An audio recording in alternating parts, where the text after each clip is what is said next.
Samustang muli, kaibigan. Sa video nito, babalikan nga natin ang backstory ng isa sa mga pinakamasamang karakter sa buong series. Si Sakyo, o mas kilala nga natin sa tawag na Mr. Valdez. Mr. Valdez? Ang taong yun, ginagawa na niya ang masasamang bagay na yun nung nasa elementarya pa ako. Dahil sa maniwala man kayo sa hindi, mas matindi pa nga ang kasama niya kaysa kay Taguro at Sensui. Kaya ako nananahimik lang. Pero bago yan, shoutout nga pala muna doon sa kumuha at nag-post sa TikTok nung inedit kong parody ng live action na originally ay pinost ko nga sa Facebook page ng Anime Database PH. Congrats dahil mas marami kang nakuha views kaysa sa mismong nag-edit.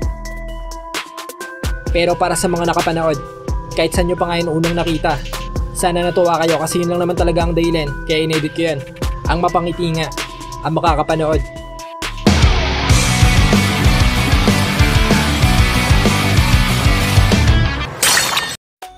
So ayun, bago ang lahat, balikan nga muna natin saglit kung sino nga ba tong si Mr. Valdez. Balay sa original dub, ang tunay niyang pangalan ay Sakyo. At siya nga yung masasabing ikalimang miyembro ng Taguro team.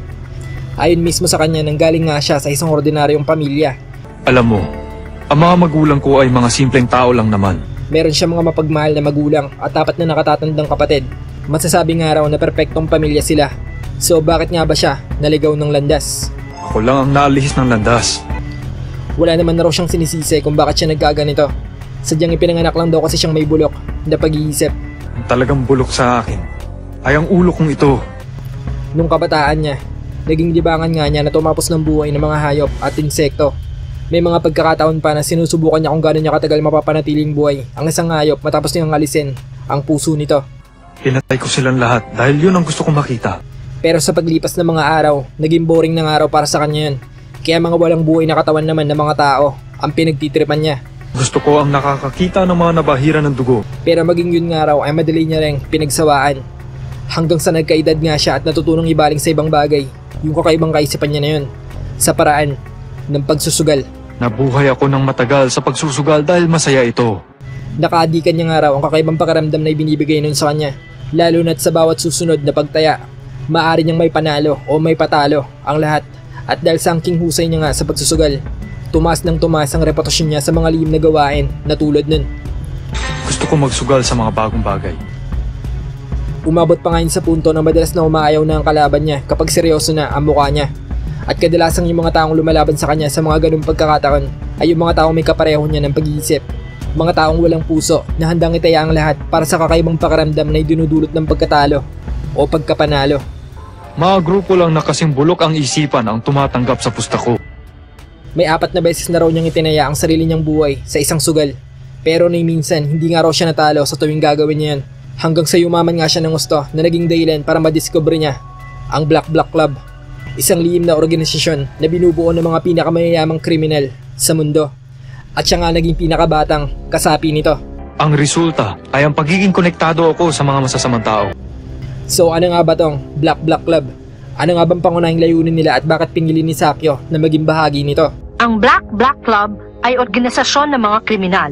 Baligaya ng nabanggit, itong organisasyon na to ay binubuo ng pinakamayayamang tao sa mundo na ang pangunahing pinagkakakitaan ay mga illegal na gawain. Ang sinasabi mong Black Club ay yung ding club na Nabumiyag kay Micaela dati. Bale nung nag-uumpisa pa lang, gumamit nga sila ng mga psychic na may kakayang makalikha ng maliit na butas sa tunnel na ginagamit nga nila para madali silang makahuli ng mga mahihinang halimaw na papasok ron na syempre ipinagbibili at pinagkakakitaan nila. Ipinagbibili niya ang mga halimaw para maging mga bodyguard ng mga mayayaman. Bale lumikha nga sila ng black market kung saan nila pinagbibili ang mga halimaw sa malaking halaga. Habang yung mga halimaw naman na yun ay ginagamit ng mga mayayamang tao upang maging alipin, personal na tagapagbantay o di kaya naman ay pinapas lang para lamang malibang sila. May araw na nagtitipon-tipon pa nga mga miyembro ng Black Club upang panoorin lamang napahirapan hanggang sa mawalan ng buhay ang mga walang kalaban-laban at inosenteng mga halimaw. At si Sakyo nga mismo ang nasa likod ng mga gawain na yun. Kung natatandaan nyo, ito nga mismo yung nasaksiyan ni Sensui na naging dahilan para magbago ang pagtingin niya sa mga tao at halimaw. Ang pagpapahirap at pagpatay sa kanila, hindi mo iisipin na nandito ka sa mundong ito. Ganong katibay ang sikmura ni Mr. Valdez na baliwala lang ritong makita ang tulad nun. Habang ang isang taong tulad ni Sensui ay tuluyang nasiraan ng ulo matapos makita yun ng isang beses lang. Idagdag pa na sa lahat ng miyembro ng Black Club, Siya nga lang ang nag-iisang naghahangad na palakihin ng butas sa pagitan ng dalawang mundo. Mas magiging maganda ang mundong ito kung meron lang tunnel na lahat ng klaseng masasamang spirito ay makakadaan ng malaya. Isa pa rin ito paharap sa ngayon. At ang dahilan nga kaya nais niyang gawin yun ay dahil nais niyang baguhin ang buong planeta. Isang mundong hindi umiikot sa pera, kung hindi sa takot at kapangyarihan. Malalagay tayo sa peligro! Kaya nga maganda ang plano ko. Yun ang gusto ko. At dahil hindi nga pabor sa gusto niya ang mga kasamahan, sinubukan ng mga to na tapusin siya. Bagay na hindi nga nagtagumpay dahil na rin sa tulong ng binabayaran niyang si Taguro.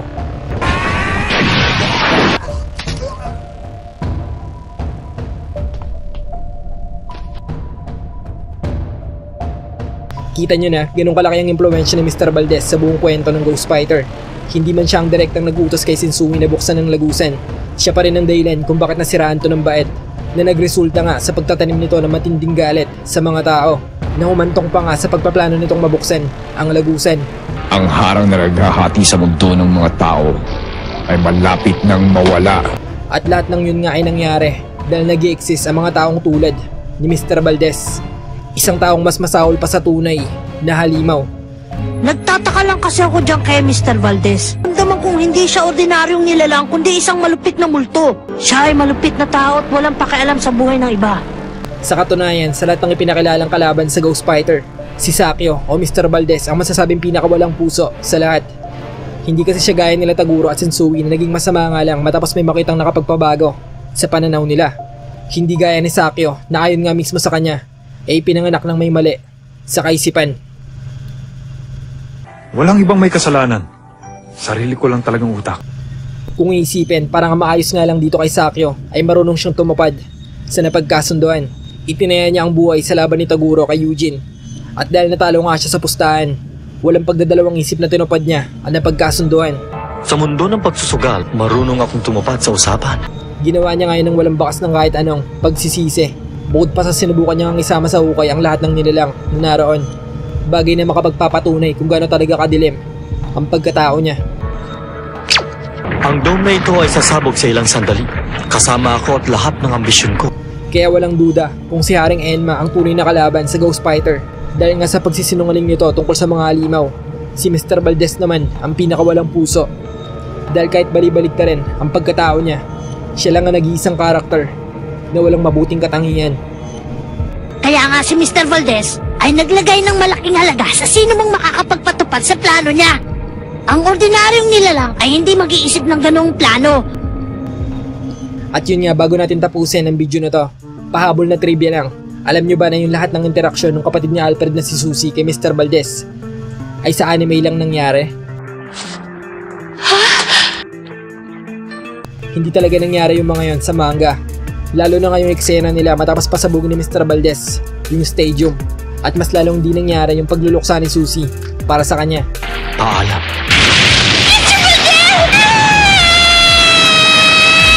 Siguro idinagdag nila sa anime yung mga eksenang yun para pagmukhang may tinatagong kabutihan si Mr. Valdez. Pero ang totoo, wala talagang magandang ipinakita ang karakter na to hanggang sa huling sandali sa manga.